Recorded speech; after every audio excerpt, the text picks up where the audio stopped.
Hello દોસ્તો, કેમ છો બધા? મજામાં? આઈ હોપ કે તમે બધા મજામાં હશો. વિડીયોની શરૂઆત કરું છું. આ છે મારી માંડવી અને અત્યારે વાળું છું હું પાણી. માંડવીમાં પાણી વાળું છું કેમ કે વરસાદ વહી ગયો, એટલા માટે માંડવીમાં પાણીની જરૂર પડી અને આવી રીતના પાણી વાળું છું. જોઈ લો દોસ્તો, આવી રીતના મેં જુગાડ કર્યો છે અને આવી રીતના હું પાણી આપું છું માંડવીને. જોઈ લો, જુગાડમાં તો એવું કર્યું છે, એક છડ પડી હતી, પછી એમાં મેં બાજુમાં હોલ કરી નાખ્યા. જોઈ લો, અને પછી આવી રીતના કરી અને પછી ચારા હોય ને માંડવીના હરિયા, એમાં રાખી દઈએ એટલે જો બધા હરિયામાં થોડું થોડું પાણી જાય.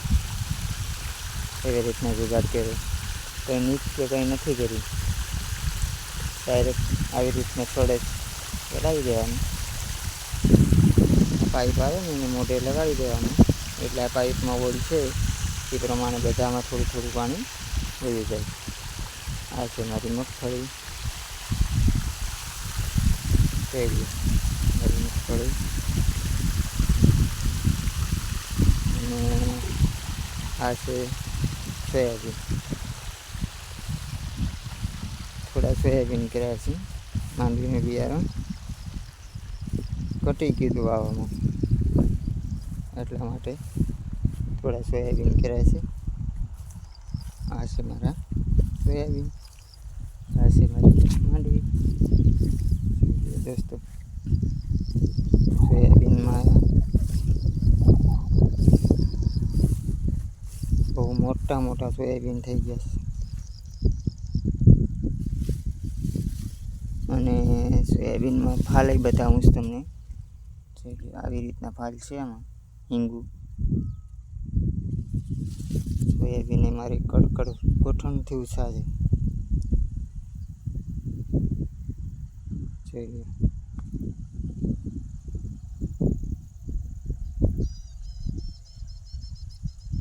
એટલા સોયાબીન છે. આ એટલી મગફળી હોય તે એટલું બિયારણ ઘટ્યું, પછી આમાં સોયાબીન કર્યા.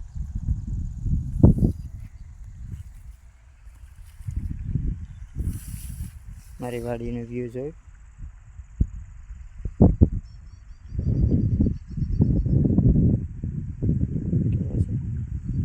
પેલા અમારા મકાન છે, ઠાળિયું છે, રસોડું છે અને બળદગાડું પડ્યું છે. કરે અમારી વાડી છે દોસ્તો, ને આ છે મારી મગફળી.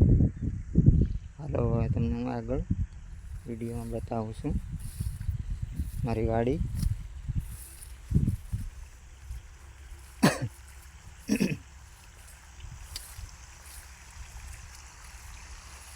અત્યારે પાણી વાળીએ. મગફળી થોડીક નબળી છે અમારે, કેમ કે શરૂઆતમાં વરસાદ હતો. મગફળી વાય ને પછી વરસાદ ચાલુ થઈ ગયો હતો, ચાલુ જ ગયો વરસાદ, એટલા માટે મગફળી બહુ નબળી પડી ગઈ. નુકસાન થઈ ગયું હતું થોડું, અને બહુ નબળી છે અમારી મગફળી, કેમ કે અમારા ખેતરમાં પાણી ભરાય, વરસાદનું પાણી આવે આખી વાડીએથી, ઓલી બાજુથી જોરદાર પાણી આવે વાડીએથી. ઓલા વાડી છે ને એ બાજુથી વરસાદ વરસે એટલે ખેતરનું બધી પાણી અમારા ખેતરમાંથી જાય. ઓલી પીળી માંડવી દેખાય, એ માંડવીમાંથી સીધું ભરે ઓલા ઝાડવા છે ને બે, ત્યાં જાય, ત્યાંથી નીકળી જાય. ત્યાં નેર છે, ત્યાંથી પછી પાણી નીકળી જાય. વરસાદ મહિનો દિવસ વરસ્યો હોય ને વરસાદ, તો 15 દિવસ તો આમાં ગરાય જ નહીં ખેતરમાં. એટલું ચીકણી જમીન છે, પાણી સારું હોય. વરસાદ ઓછો હોય તો મગફળી થાય, વરસાદ જો વધારે હોય ને તો મગફળી એટલી ન થાય, નબળી થાય. આમ જો છે ને નબળી, વરસાદ કેમ કે વધી ગયો તો વરસાદ જોઈ. આ સોયાબીન જો એની સાથે એને પણ પાણી લાગી ગયું, એટલે હું તો રહી ગયા સોયાબીન તો બધી હળી ગઈ, ખાલી ઢોરે ઢોરે જ મગફળી હતી.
બે ત્રણ ખેતરું ટપીએ ને કે અમારે વાડી આવી જાય.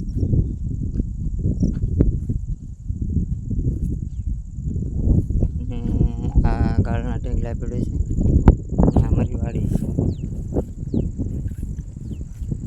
તમને બતાવું વાડીમાં તો અત્યારે તો પાણી જાજુ બધું નીચે વહી ગયું, કેમ કે બધી મોટર ચાલુ હોય ને બધી વાડીએ, કેમ કે વાડી વધારે અમારે અહીંયા ખેતર દીઠ વાડી છે અમારે, એટલે પાણીનો ઉલ્લેસ થાય એટલે બહુ ઊંડા વયા જાય પાણી. એટલે હું તો શિયાળું પાક જાડું મોટું પાકીએ, ઉનાળામાં કંઈ નહીં થાય. જો વરસાદ શરૂ થઈ જાય, પાછો વરસાદ આવી જાય ને તો પછી ઉનાળામાં કપીત થઈ, તો પછી વાંધો ન આવે. ઉનાળામાં હાલા કરે, છેલ્લે આખરમાં થોડુંક કેવરાવે. મગને એવું કરીએ, અડદને મગને, એટલે ઓછા પાણી.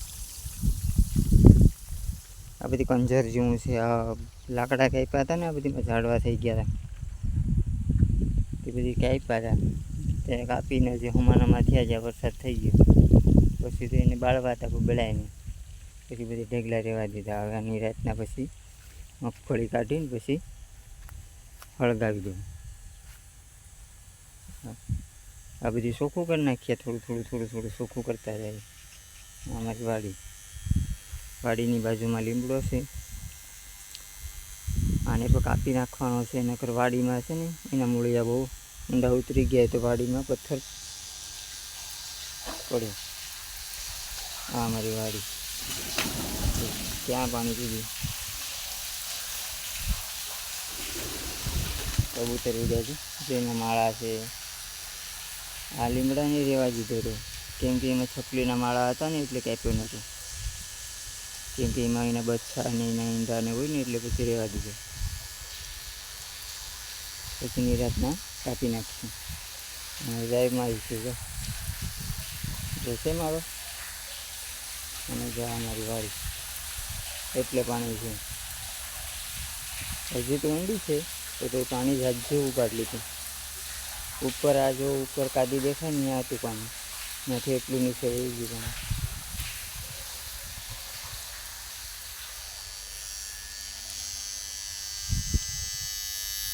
આ નાની એવી ઓરડી છે તાટર માટેની, અને ઓલો બાવળ છે ને એમાં એ છે ને બચ્ચા ઈંડા કબૂતર પેલા છકલાના, એટલે એ બાવળને પછી રહેવા દીધો હતો.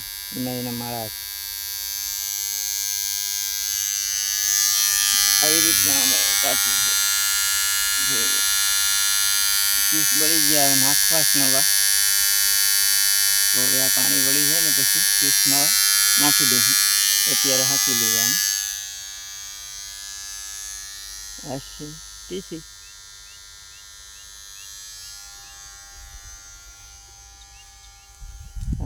બાજુની વાડી છે આ મારા કાકાની ને બાપાની ને કાકાની ને એના ખેતરું છે.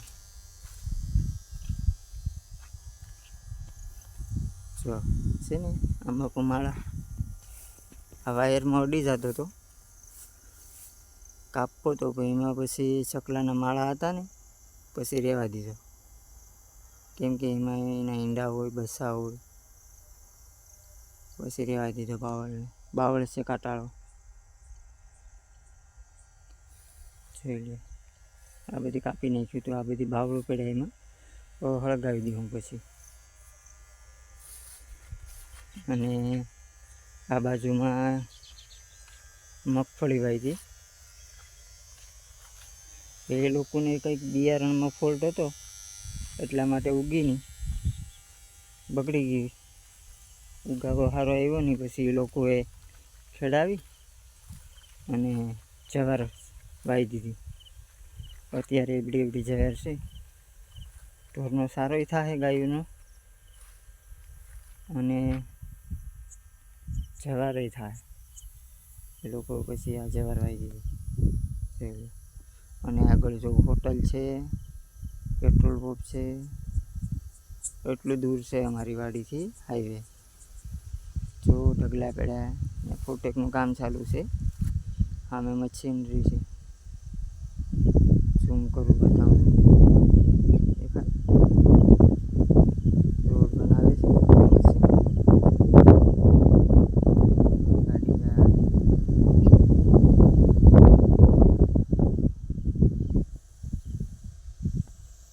અમારી વાડી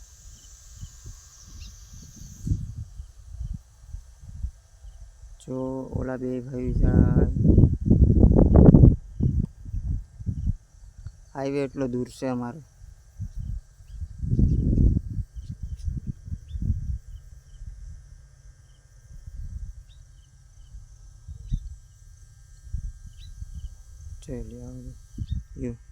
કેમ કે ચોમાસામાં અને શિયાળામાં અમારે અહીંયા બધી લીલવણી જોઈ. હવે મગફળી લેવાઈ જાય પછી ઘઉંનું વાવેતર થાય એટલે બધી લીલા ઘેર જેવું જશે. સુરેશ દાદા છે એ હાથ થમવાની તૈયારીમાં છે અને લાઇટે હવે થોડી વારમાં જવાની તૈયારીમાં છે.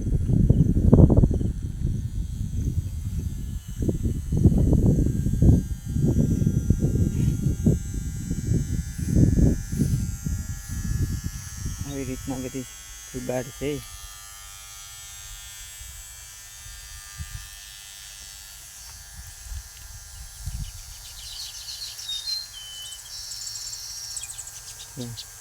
ચકલા માળામાંથી ઉડે છે. આગળ બે ચકલી ઉડી એમાં એના બચ્ચા આવે માળામાં. આગળ આવશે જો ચકલી, કેમ કે હું આવ્યો ને એટલે ઉડી ગઈ. હજી એક માળો બનાવે જો પર અધૂરો છે નાનો એવો, એ હજી બનાવે. એમાં એના બચ્ચા રાખીએ, ઈંડા બનાવશે અને એના બચ્ચા હશે. કેવી રીતના એને ગોઠવણી કરી હશે, કેટલી મહેનત કરે ચકલાઓ એના બચ્ચા માટે.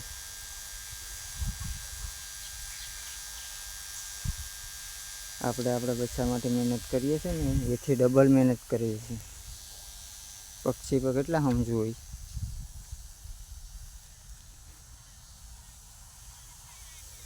દોસ્તો મારો વિડીયો સારો લાગ્યો હોય તો લાઈક કરજો અને સબસ્ક્રાઈબ કરજો અને શેર કરજો.